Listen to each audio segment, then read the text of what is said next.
बोलो जयकारा बोल मेरे श्री गुरु महाराज की जय। हो जी मुहूर्त। आपने शारीरिक सुख सुविधाओं की उपादेयता को प्रमुख रखते हुए एक बड़े टैंक का निर्माण कार्य आरंभ करवाया। पहले भक्तानियों की ओर श्री शांति भवन के सामने पाइप पर टोटियां लगी हुई थीं, जहाँ से सब हाथ धोया करते थे। यह स्थान टिब्बे के रूप में बहुत ऊंचा था। भक्तानियों की ओर आवास स्थान से श्री परमहंस अद्वैत मंदिर तक पहुंचने के लिए मार्ग में इतनी ऊंची नीची जगह थी कि मानो कोई पर्वतीय स्थान की ढलान और पुनः ऊंचाई की ओर जाना पड़ता था। श्री कृपा से सेवा में ऐसी शक्ति थी जिससे न थकावट महसूस होती और न ही इस मार्ग को तय करते हुए सांस फूलने का एहसास होता। आपने प्रथम इस सड़क को जितना समतल हो सकता था उतना ऊंचे नीचे टिब्बों को हटाकर समतल करवाया। सब ये देखकर आश्चर्यचकित होते कि सड़क पर जहां हाथ धोया करते थे वह स्थान धरती से 20 फीट की ऊंचाई पर था। इस स्थान को उपयुक्त जानकर यहाँ पर पानी के बड़े टैंक का निर्माण करने की श्री आज्ञा फरमाई। गुरुमुख सेवा के सौभाग्य को पाकर अत्यंत हर्षित हुए, क्योंकि स्वयं महाप्रभु जी इस स्थान पर दिन में 2-3 बार आकर श्री दर्शन से कृतार्थ करते, भोग प्रसाद खिलाते और श्री प्रवचनों से सरसाते।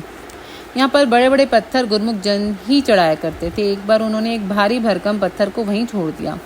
आप यहाँ पधारे तो पूछा कि इस बेचारे का क्या दोष जो अपने स्थान पर नहीं पहुँच पाया। गुरुमुखों ने इसे क्यों नहीं उठाया। विनय हुई कि प्रभु यह इतना भारी है कि इसे उठाना तो दूर, हम तो इसे हिला भी नहीं पाए। आप मुस्कुराते हुए उस ओर गए और उस पर अपना चरण स्पर्श किया। गुरुमुखों को बुलाकर कहा कि इस पत्थर को उठाकर इसे अपने ठिकाने पर पहुँचाओ। श्री आज्ञा पाकर गुरुमुख सेवकों ने जैसे ही उसे उठाया तो ऐसे लगा कि जैसे अब ये कागज से भी हल्का हो गया हो। जयकारा बुलाते हुए उन्होंने उसे ऊपर चढ़ा दिया। आपने सब गुरुमुखों को श्री चरणों में बिठाकर फरमाया, गुरुमुखों की निष्काम सेवा और अनन्य अनुराग ही परमारथ एवं निर्माण कार्य का पूरक है। सेवक की निष्काम सेवा से ही स्वामी की कृपा और भक्ति की शक्ति मिलती है। इसी शक्ति से ही सेवक मनोवांछित भावना को पूर्ण कर सदा रूहानी संपदा से मालोमाल होते हैं। पास में खड़े हुए महात्मा योग सत्यानंद जी ने विनय की कि प्रभु, आज तो त्रेता का वह दृश्य सम्मुख प्रदर्शित हुआ है जब समुद्र पर पुल बनाया जा रहा था और पत्थर लुढ़क लुढ़क कर पुल में लगने के लिए पहुंच रहे थे। उन पत्थरों की भी यही अभिलाषा था कि कहीं हम एक और रहकर श्री राम भगवान के स्पर्श से वंचित न रह जाएं। समुद्र की कुछ दूरी पर एक शिला को अपने करकमल लगाते हुए उन्होंने हनुमान जी से कहा कि पहले इस पर राम नाम अंकित करो। सचमुच ही उस भारी भरकम शिला को वानरों ने जैसे ही धकेला, शीघ्र ही नल नील ने उसे पुल पर जोड़ दिया। चर अचर अपनी मुख भाषा में विनय सुनाते हैं और सर्वंतयामी प्रभु का सानिध्य पाते हैं। आज भी हमने वही नज़ारा अपने सम्मुख एक और पड़े हुए पत्थर को श्री चरणों का स्पर्श पाकर ठिकाने पर पहुंचने का देखा। महाप्रभु जी ने सबको मंद मंद मुस्कुराते हुए आशीर्वाद दिया और फरमाया, महापुरुष जड़ व चेतन दोनों का उद्धार करने के लिए ही प्रकट होते हैं। इसी प्रकार निर्माण कार्य के बृहद भंडार में इस बड़े टैंक ने भी अपना स्थान बनाया। इसका मुहूर्त कर श्री वचन फरमाए। गुरुमुखों, विचार करो और गौर से देखो कि संसारी मनुष्य हर समय इंद्रियों के सुख भोगों को पाने के लिए प्रयत्न कर रहा है और चाहता है कि उसे मानसिक शांति मिले। रूहानी सुख कहाँ मिल सकता है। श्री अनंतपुर के स्थायी सेवकों को इतना रूहानी सुख मिलता है कि शारीरिक सुखों की ओर उनका ध्यान ही नहीं जाता। अंतर्मन में झांक कर देखो कि दोनों सुख अनायास ही प्राप्त हो रहे हैं और सेवक जन माला माल हो रहे हैं। महापुरुषों को सदैव सेवकों की हित चिंता रहती है। इस बड़े टैंक को बनाने का मकसद यही है कि इसमें पानी इकट्ठा होने पर कभी भी पानी की असुविधा नहीं होगी। दरबार की विशाल महिमा के कार्य भी विशाल रूप धारण किए जा रहे हैं। आज पानी के टैंक का मुहूर्त हो रहा है। यहाँ पहले ऐसा समय था कि एक बूंद पानी की ही न मिलती थी। पीने के लिए बाहर से पानी मंगाया जाता था। अब जगह जगह बोरिंग नल है जिनसे 24 घंटे पानी मिलता रहता है। शहरों में पूरे दिन में घंटा आधा घंटा पानी ही मिल पाता है, लेकिन श्री अनंतपुर में पानी की कमी नहीं। आज यहाँ एक टैंक बना है, आगे चलकर आवश्यकता अनुसार इससे भी बड़े बड़े अनेक पानी के टैंक बनेंगे। यहाँ जिस चीज की रूह को तलब है वह आत्मिक सुख शांति मुयस्सर है।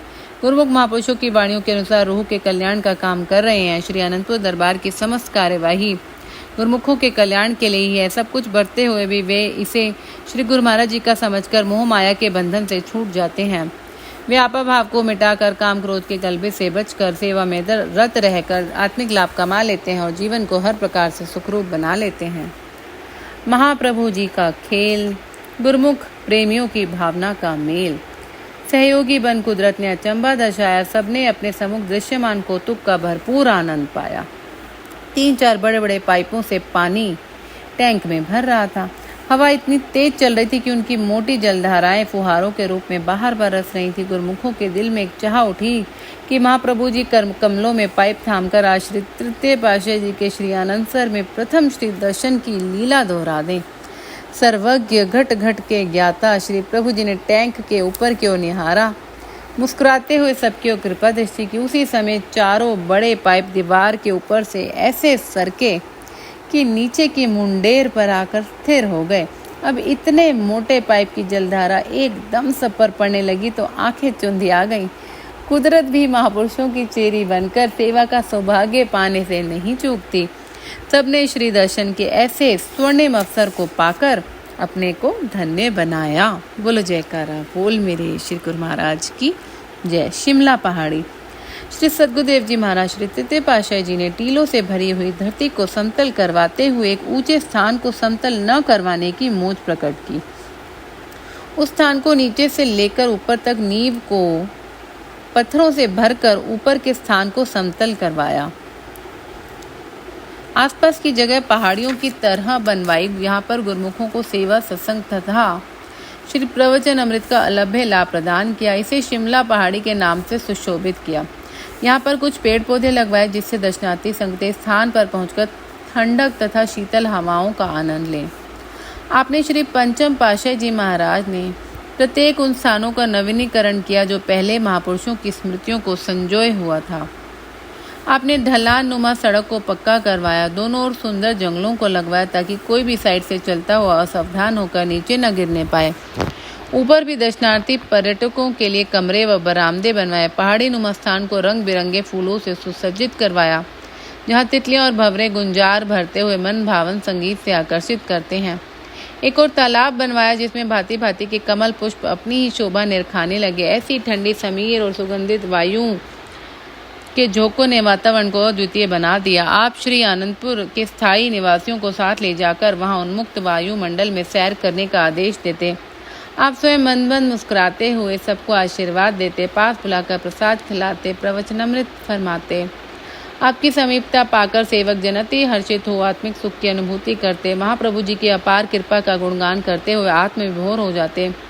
पर्वों पर दर्शनार्थी संगतें यहाँ पहुंचकर अनूठी रचना का एहसास पाकर गुरु महिमा का गुण अनुवाद करते हुए स्मृतियों को संजोए जीवन को सरसाती और मानसिक शांति के विशेष उपहार को पाकर गुरु महिमा के गुण गाती। बोलो जयकारा बोल मेरे श्री गुरु महाराज की जय।